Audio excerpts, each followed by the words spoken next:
You're listening to Spiritual Growth Tools on the radio, helping you understand the blocks you have in your life to being happy, with a wide variety of guests to help you better understand the problems you're having in your own life.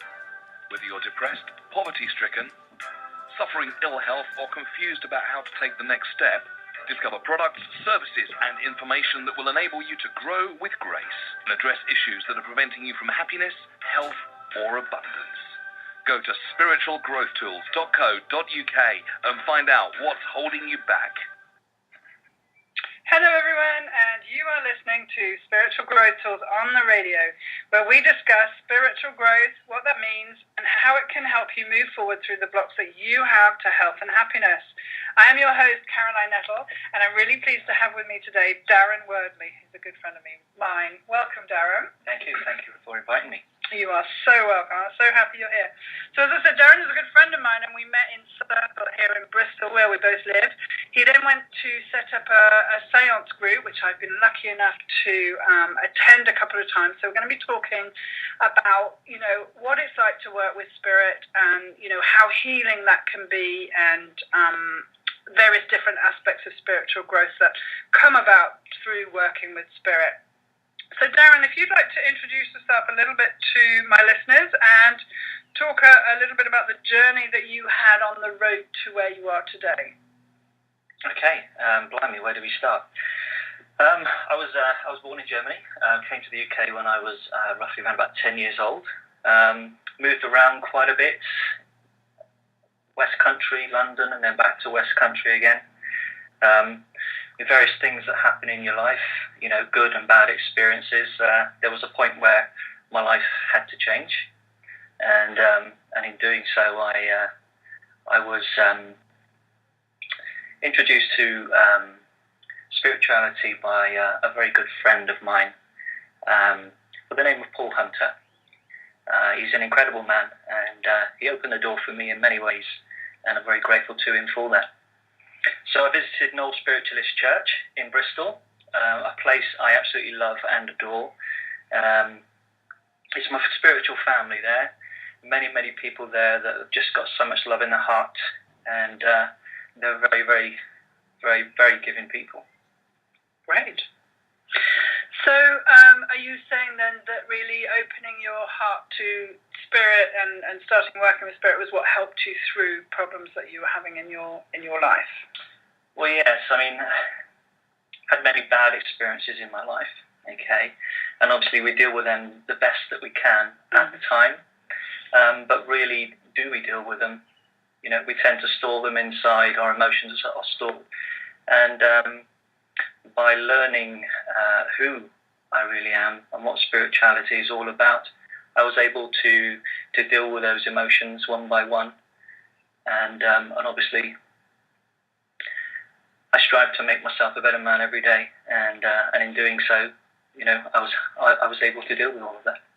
That's wonderful. I think you're an inspiration to most people. I love being around you, Darren, because you've just got this really gentle, wonderful energy of someone that's really at peace with themselves. And I have to say, I don't meet people like that very often in my life. I come from being addicted to chaos. I think that's probably fair, and I'm getting calmer, and I'm on the way to calmness. But being around people like you is just such a blessing. So let's talk a little bit. What is spiritual growth, and what's spirituality for you? Spirituality is very much about learning who we are, learning about the spirit within, because we are all spiritual beings having a physical experience. Okay, and what, for me, so I'll just tell you what I think spiritual growth is, and of course I'm more than happy for anyone to have their own opinion about this. But in my journey and my growth, I've come to the belief that spiritual growth is learning to love yourself implicitly, completely, warts and all, in a way that as I dislike my body, for example, I'm rejecting part of myself. As I dislike my personality, I'm rejecting part. So really coming to embrace and honour every part of you, especially the dark side, you know, because we're so good in the spirit. Well, I've seen many people in the spiritual world, like, as long as I'm happy, everything's going to be fine. And I wholeheartedly disagree with that, because if you've got underlying issues, then it's really important that you look at them. So again, my opinion about spiritual growth, and like I said, it's entirely up to everybody else what they think about spiritual growth, is completely learning to love yourself. Because if I don't love me, I have no ability whatsoever to love you. I might, have a very good pretense at loving you, and we'll find out further on down the line that I don't, because you will manifest to me what I don't love about myself. So I think spiritual growth is an extremely challenging journey. It's not an easy journey at all, but it's also such an unbelievably worthwhile one to do. And having come out of most of the pain that my life was in before, I'm just so desperate to share that with people, because I think it's really important to put get your best grandma pants on and do the work. It's horrible, it's ugly, there's tears, it's awful. But the other side of it is just so wonderful. So that's my opinion of spiritual growth. What do you think, Darren? Yeah, well, obviously, this life we're here to learn, aren't we? We're here to learn about the mistakes that we've made. We can all pretty much go through some bad times, particularly bad times in our life, where we are trying to find out who we are and love ourselves at the same time. I mean, for me, as a gay man, accepting that within myself was a huge deal, a really huge deal, and to a point where today I don't think about it in a blink of an eye. Okay, society is more accepting these days, but our journeys are unique. They are unique.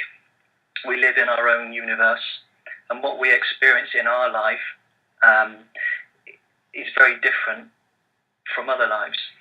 It's like, for example, if I made a decision about something, you would obviously have another opinion based on that decision. And that is basically because of your experiences and your acceptance and your beliefs. Okay? I completely agree. And one of the things I had to learn in my journey, it was okay for me to be of a different opinion to you. I used to think that if you didn't agree with me, then you were either completely better than me or completely stupid, one or the other. So it was a real extreme.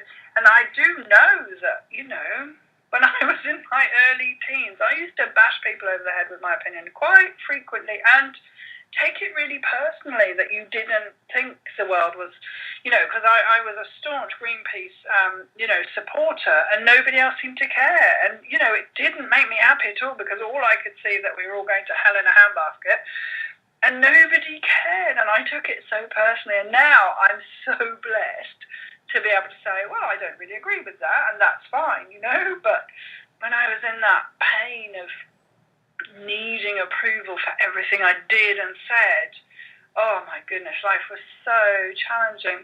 But I liked what you said there about, coming to terms with our own, lessons, because it's my belief, having worked with spirit for quite a few years now, that everybody gets the lessons that they need. So even though that one looks more tragic and this one looks more difficult and this one looks more painful, if you take, to me, if you come from a bird's eye view, it's what their soul perhaps needed to do or needed to learn. Absolutely. And you must have lots of experience of that with working with spirit, because, there's a lot of tragedy in the world, and, There is, but it's important what we pay our attention to. Okay, as you said, everybody is on their own journey. Okay, and we'll always have an opinion about somebody else, but again, we're basing it from our own beliefs. And what we should do is just allow people to be whom they want to be. And that in itself is quite challenging sometimes. It can be quite challenging, yes, but if you realise that is their journey and not yours, you can come to a point where you stand back and allow them to be who they want to be. To try and tell someone that they should be doing something else, I don't believe that we do have the right to do that. we should just allow people to have their own experiences, because it is their own experience. And, I did a lot of work in a codependency treatment center, and, one of the things about codependency, and many families are very, very codependent, I don't know where I finish and you start. So I think it's my right to tell you what to wear, how to have your hair, who to go out with, what to do with your life. And, of course, when you've been brought up and everybody in your world is that way inclined, you think that's the normal way. And it wasn't until... I don't think I'd been allowed to breathe, really, if I'm very honest. But, it wasn't until I was taken away from that environment and could look at it with somebody else's perspective that I saw, good Lord, that's really unhealthy. And, of course, when you start to change, people don't like it because they're used to you, playing the game, as it were. But... I'm quite happy to share this. I have a sister who's really, really struggling with life at the moment, and I was talking to a really good friend of mine in Holland. And I was saying, what should I do about my sister? And, blah, blah, blah. And she said, no, I think her soul just really needs to learn this lesson, and the only thing wrong with any of this is that you're saying I should change her. And I was like, thank you. Again, I've been reminded that I'm sticking my nose in where it's not wanted, I mean, we can all help wherever we can. We can always give advice. But how often have you given somebody advice and they've done something, well, they've done exactly the opposite, okay? People will always do what is best for them. That is human, what they think is best for them, if you like. Yes, that is human nature. But when you understand that it is their experience, it is their right to do whatever they need to do. Even if that means allowing them to die. I mean, really, truly, that's one thing that I've definitely seen. I've had experience of that. I had a very close friend with really, severe cancer. And I was saying to the angels, I don't want her to go. And they're saying, but it's not up to you. And that was a good lesson for me. But, this might be really difficult to hear if it's the first time you're hearing this. But I do think that, learning that it's either my business or God's business. And what's my business is my life, my choices, my, who I'm friends with, what I eat, all of those things. And everything else is up to, well, I use the word God, whatever you want to call it, universe, spirit. So, I think that's a really good lesson. And, so many people struggle in life more than they need to because they're so... I'm a healer, and I get people who come to me and they're completely exhausted, like truly, they've got nothing left in the tank. I'm like, who are you looking after at the moment? Oh, it's John and Judy and Joan and Betty, and, they list off all these people. And, a lot of them are mothers. It has to be said, we women aren't very good at saying, actually, I need to go to bed or something. And, just saying to them, but your body's physically not able to do as much as you're trying to do. And you're trying to please all these people so that you feel good about yourself. That's it. We all live incredibly busy lives. When do we ever stop? When do we ever just sit down in the peace and the quiet and get in touch with our inner selves? Because when we do that, we truly begin to explore who we are. And when I say who we are, what I'm saying is everything in this life is love. Everything is love. Good, bad experience, it is all love. It's just our interpretation of it. Okay? So allowing ourselves and each other to grow in our own areas of our life, whatever that may be, that is all love. Yes. So to someone who doesn't, I'm just talking from experience, very often when people say it's all love, I don't feel love. Sometimes I feel a lot more than I used to, especially now having worked with spirit. But, if I'm not able to feel love in any way, and yet I intellectually can understand that everything is love, can you talk to that a little bit and just... Well, there are those in the spirit world whose sole purpose is to look after you this side of life. Okay? Yes. They love you unconditionally. And when we mention the word unconditionally, we mean that they will love you enough for you to believe that you are not loved. Wow, I like that. Okay. Okay? Mm-hmm. We live a life of free will. Okay? It is within us to find that love within. It is our soul's purpose, our journey to find that love within. And when we find that love within, when we reach our hand out and ask or think there must be more to life than this, that is when the hand comes back and guides you the rest of the way. So I think I'm hearing you say, if I hate myself, which a lot of people, that's really tragic, but a lot of people really don't love themselves at all. I'm still loved so much, in fact, probably more from the other side, in order that I can find myself. Absolutely. And I'm going to talk about my journey now because this is really pertinent to what happened to me. So until about 8 years ago now, and I'm really sad to say this, it's my birthday today, so today I'm 48 years old, and until about my 40s, I think I'd spent every single day of my life in excruciating emotional pain and completely loathing and despising myself.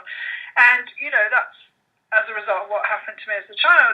And the problem is I didn't know that's what I didn't know that A, it wasn't normal, and everybody wasn't in these sort of like emotional crises all the time, and B, I didn't know that there was an option to change, and I was just so blessed. And this weekend I'm going on a weekend with the Satvik family, that's Satvik, and they're really the people that got me on the journey to recovery. And I sat in a room full of women and I fell apart in a way that I'd never been able to do before. And I must say I didn't really like women for a lot of my life because, she might have been the one that caused a lot of the problems. And I didn't trust women and I didn't like men. So, and it was quite a lonely life, but I had millions of people around me all the time and I was just desperately unhappy all the time. But I didn't know that I was unhappy. It's crazy now looking back at how miserable I was, but I didn't know it. And I sat in a room and I had people love me as I was completely crumbling, as I was just breaking down in every level. And then I went to get sober. And it's been about 7 years of really, really looking at myself and my problems and what happened. And it's only been since last December that I finally got to the truth of myself. And it felt like I'd had a big operation. And I really don't want it to be that difficult for other people. I just, I obviously have a belief that everything's got to be excruciatingly painful because that seems to be what I've chosen in my life. However, as I'm sitting here today, talking to you, Darren, I'm totally different from who I was before.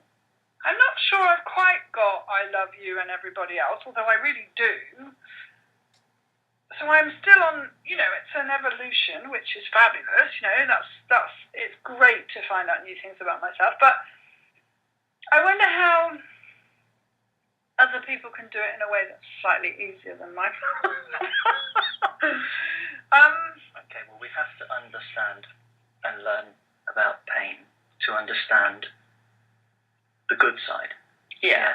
So we have the experience of bad in order to understand what the good is, because how can you possibly understand either of the two without experiencing them?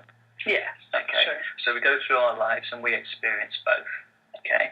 There are times in our life where everything is, shall we say, mediocre, and we just seem to be getting up in the morning, going to work, experiencing life and family, the way that we normally do. And it comes to a point when you say to yourself, there must be more to life than this. I know I did. Okay. Definitely. I used to go out many times, just sit in the coffee shop and look out the window. I was daydreaming, just looking aimlessly, thinking there has to be more to life than this. And lo and behold, I went searching, and I'll say searching within, and I found an incredible life that was just there waiting for me. But if I hadn't asked, if I hadn't gone out to try and find something more than what I could just see on a day-to-day basis, then I wouldn't be in the good place that I am presently. You see, we all want others not to suffer.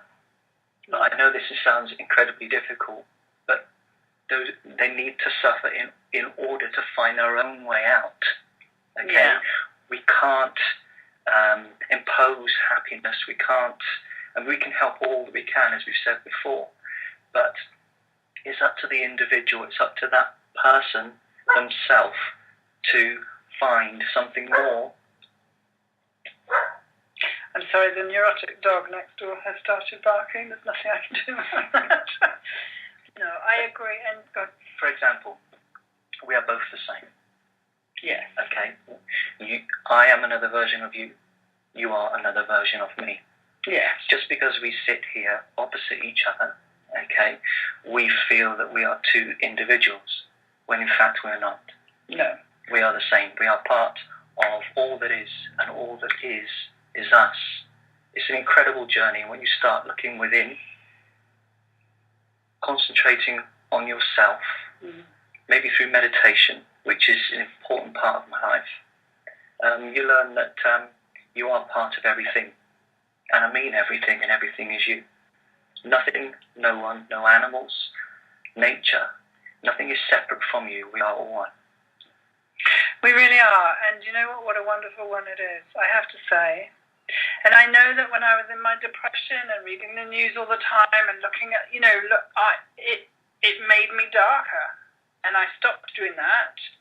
And I went into a phase of, I'm only going to think happily, and that didn't particularly work for me. But actually what's true for me now is I have a deep sense of self, which I've never had before. So that's a splendid thing. And it's really funny, I'm quite loquacious, I like to have an opinion, I'm quite a strong woman, and all those things used to really embarrass me.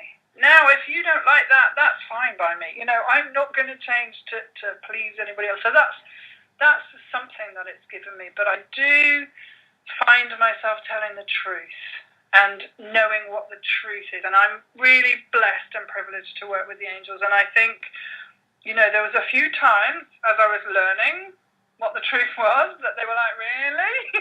I'd get a little voice in my head saying, that's not so true. But I've really learned my body tells me what's true, and my body reacts to situations, and I'm just so blessed to do this work.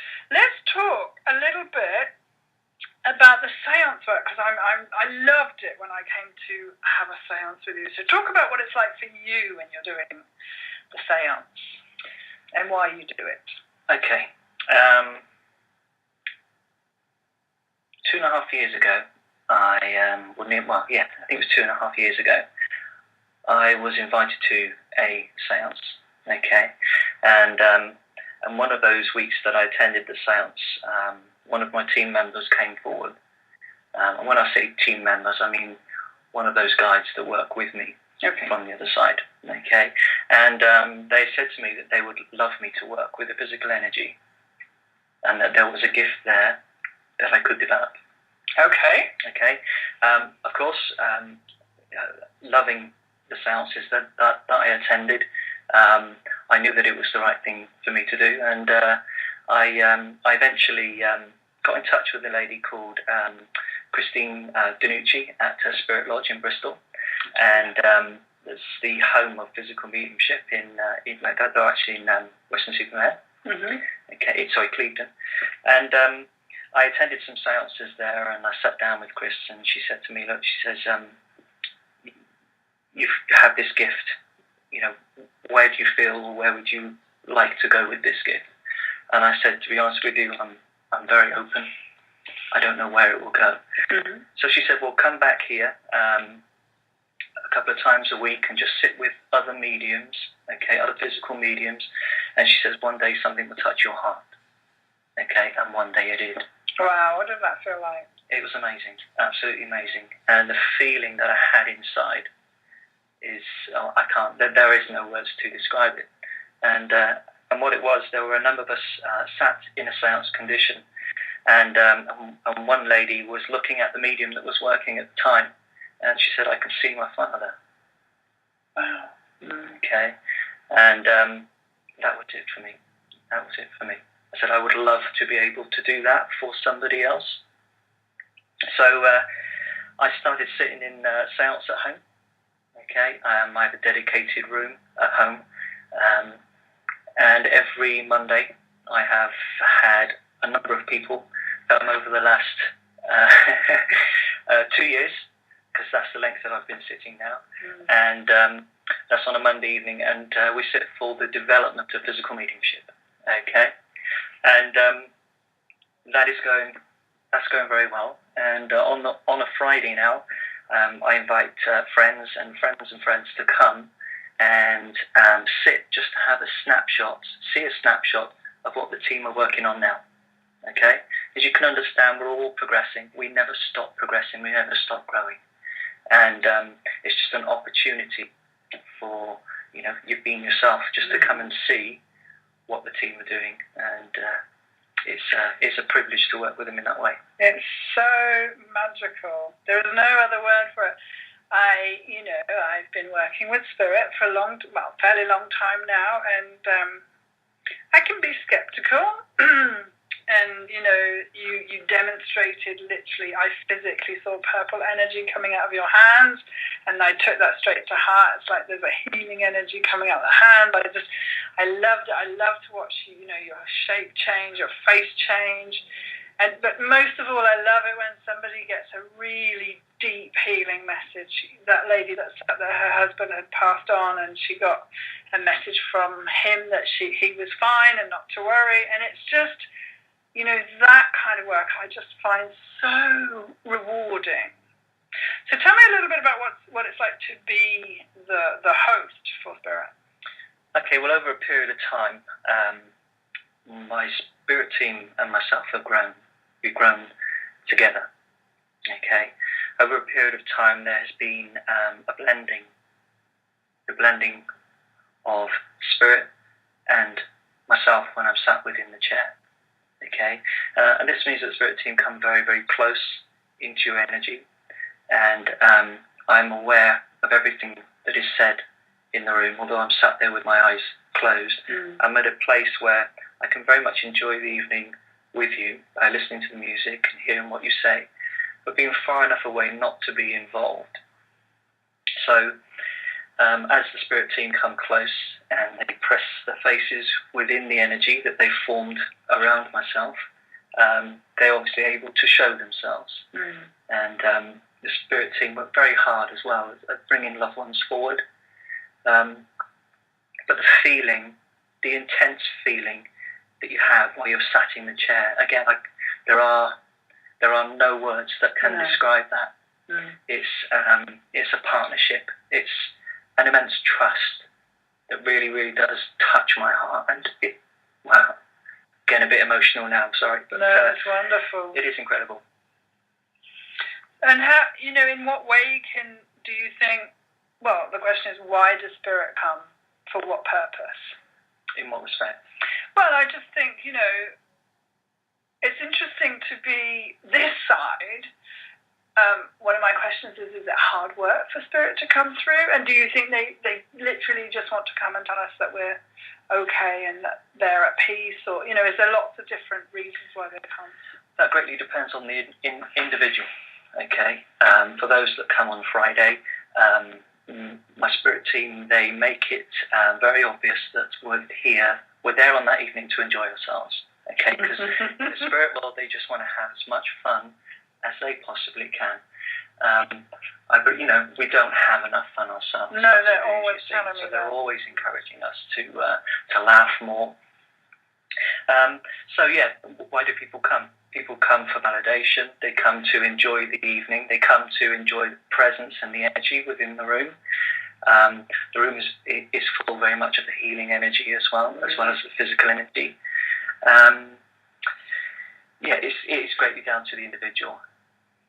Let's just put it this way: if you come to a seance and you may know that you live on once you've left the physical life here, and then you see a loved one, or there is a message that is delivered to that individual, it reaffirms everything that you currently believe. Yeah, I mean, we get a validation in many, many different ways. Sitting within a seance condition is just another validation. It's building that trust. It's building that knowing, that inner knowing, and it's just fantastic. I love it.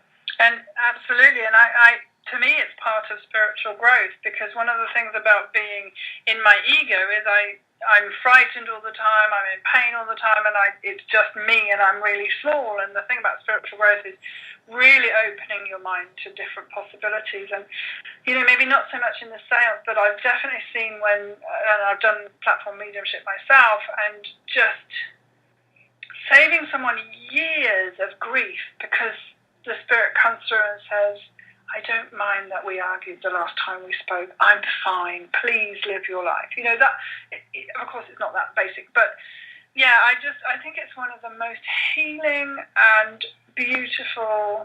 I love it. And like I was saying to you before, the thing, for me, it's just so much fun. I love being with spirit. I love working with the angels because they're just very silly.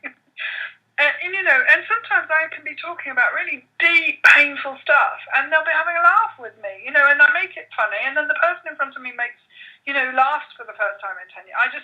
It's such a blessing, such an unbelievable blessing. But I just know every time I talk to someone who does this kind of work, there's a certain knowing about them. They know that there's something better, and I really get that with you. What you do, I think, is really wonderful. And, when I was sitting in seance with you, there was a lady, it was her first one, and her husband came through, like I said, and that was just so, I was in floods of tears because I was just so happy for her, and I think it was really just so beautiful. Okay, so another thing that you like to do is work with healing with animals. So let's talk to that a little bit. So tell us what sort of healing work you do with the animals. It's horses mainly, isn't it? It is horses, yes. I went to a workshop this time last year. It was a horse healing workshop, and I seen a lady working with a horse, and that touched me again in the same way as working with the physical energy. So I thought, well, this must be investigated further. I've been working with the healing energy for some time before. As I said, I used to go to Knowles, still do go to Knowles Spiritualist Church. One day I said to Paul, can I have a go at the seedling? And he says, be my guest. So that's the beauty about that church. Wow. And I started working with human beings then, and I took my Reiki 1 and Reiki 2. Spirit team said to me, look, we're going to work with you with spiritual healing. Just open yourself up to the universal energies and allow it to flow through you, because with healing we are only vessels. We do not heal we do not do any of the healing ourselves. We're just simply the conduit for that. So that progressed on to working with dogs. As you know, I've got two beautiful dogs. Yes. And they absolutely love the healing energy and look forward to it. They know what's coming, and they lie there very still. And then obviously the horses has come along as part of my journey, and the connection that you have with a horse is amazing. I used to think that, blimey, how can us, being so small, give healing to something so big? And at the beginning, giving healing to a horse, or just being around a horse, was so daunting because of their size. But it doesn't matter about the size. It really doesn't matter. The healing energy, just allow it to flow. I think that's compassion. Compassion for the horse, and having that connection with the horse, and just allowing everything else just to be completely natural. It's a blessing. And there really is no ego. If you are friends with me on Facebook, and please do friend me, I'm Caroline Nettle.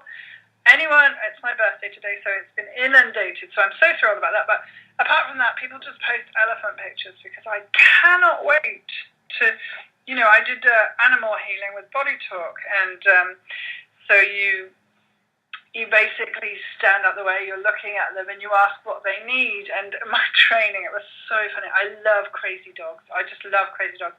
And I was kind of asking the universe to bring me a red setter, because I just think they're really funny. So I get a 4-month-old red setter. So talk about manifesting, which we're going to talk about in a minute.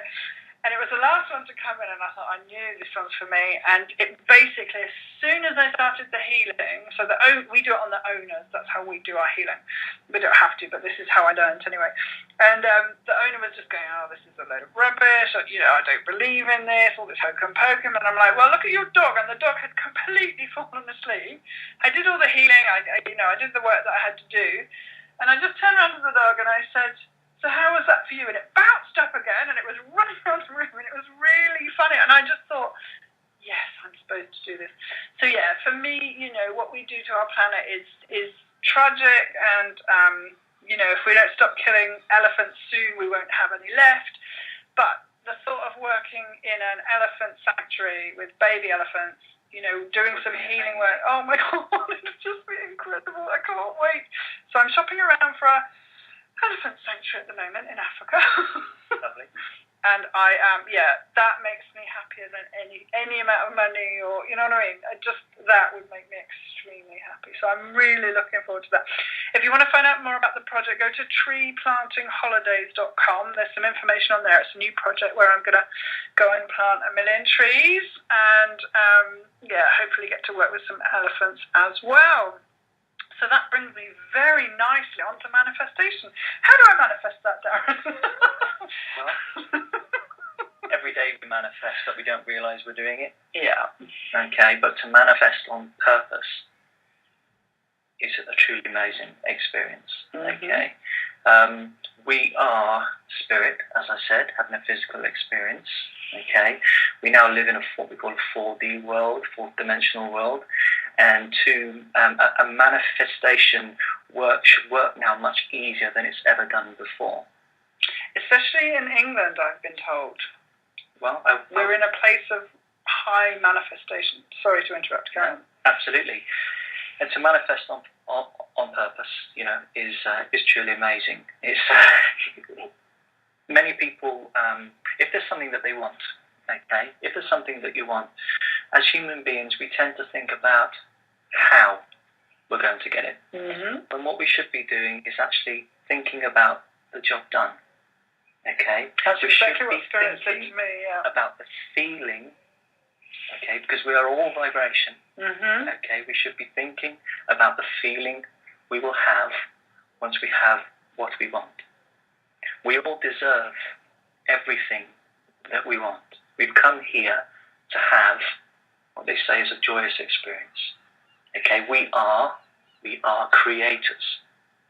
We are born creators. Yes. Okay, so we decide that we want something. We think too much about how we're going to get it. We think, you know, if you want a new car, we think about money, don't we? We usually think about money. Okay, but then the new car can actually come in many, many different ways. By human beings thinking that it takes money to get the new car, we are putting a block on everything else that could bring that new car to you. And I'm just saying the car there just for an example. But you know, anything you want in your life, you can actually have. It's if you change your thoughts, okay, you can change your life. You can change what is in your life. We only have the now. Okay, we only have this very moment. There's no past, there is no future. So what you imagine to be in your life is what you have. Everything that you have presently is everything you have ever thought. When you start thinking differently, you are then able to obtain those things that you do want. It's peace and harmony in your life. It's incredible in what can be achieved. And I'm really conscious that very often when people think what they want, it's a bigger house or a car or a better swimming pool or something. And actually, to me, that's all wrong, because I think those things would probably bring you more stress, more, responsibility, and none of the freedom and peace that actually I think most people crave and long for and love, That's right. When you start to look within, okay, you will find that you need very little.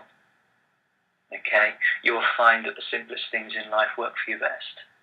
Yes. So this life is all about letting go. It's about letting go of the things that we don't need.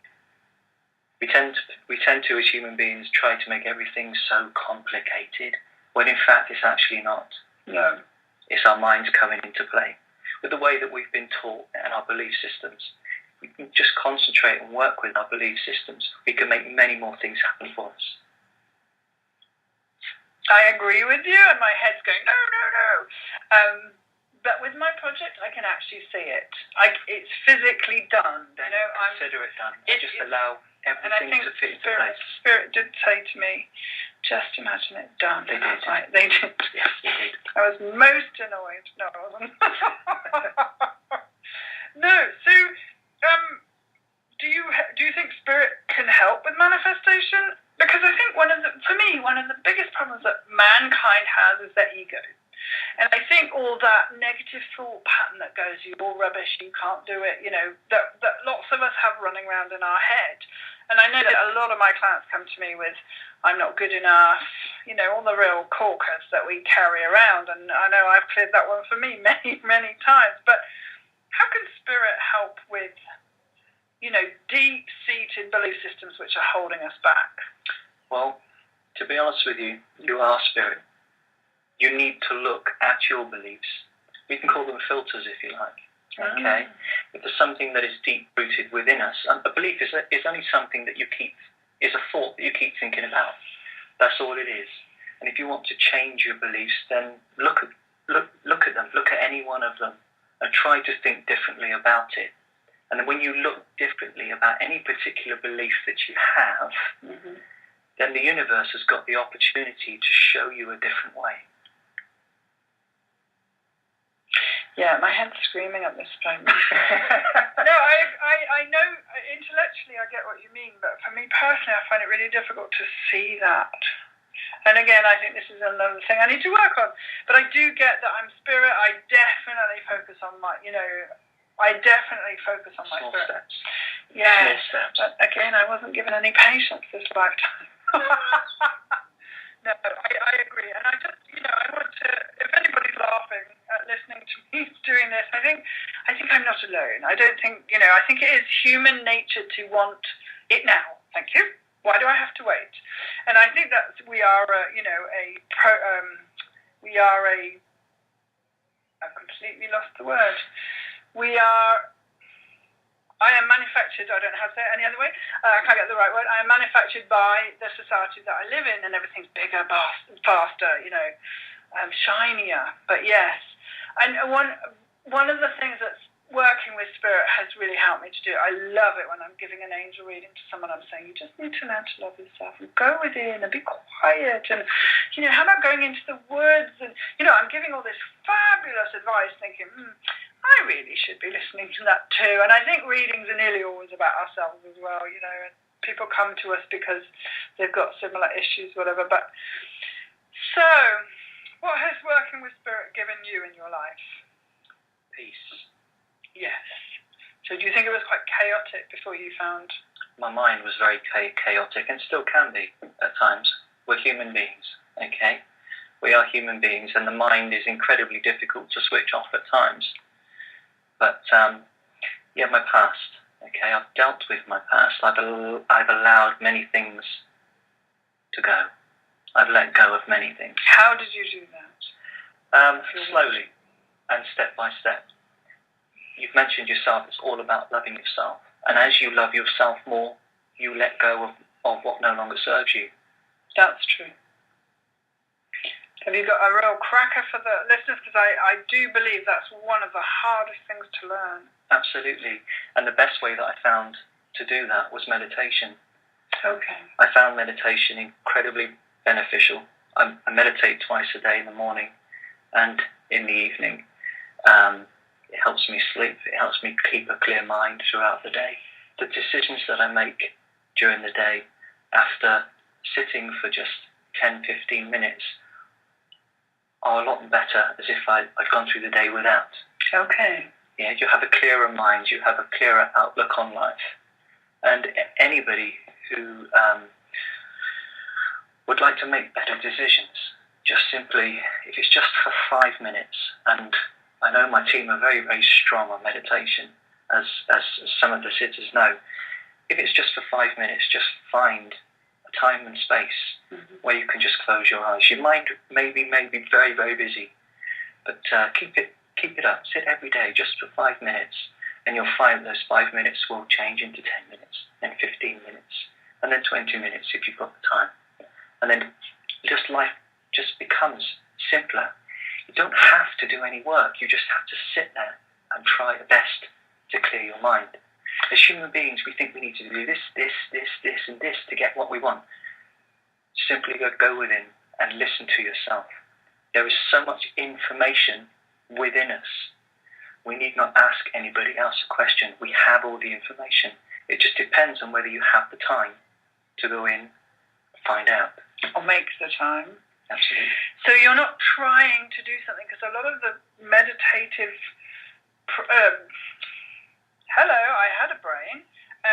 ways of doing things that I've learned, it's like, a thought comes in, you have to tell it to go, and I'm like, so you literally just sit there quietly. Sit there quietly. Even if you have to plan what's for shopping and what's for dinner and the car comes in, that eventually goes, does it? Over time, yes. Is that a promise? There are good days and there are bad days, depending on what is going on in your life. Okay. And that has brought you peace. Describe what peace means to you. How has that affected your life?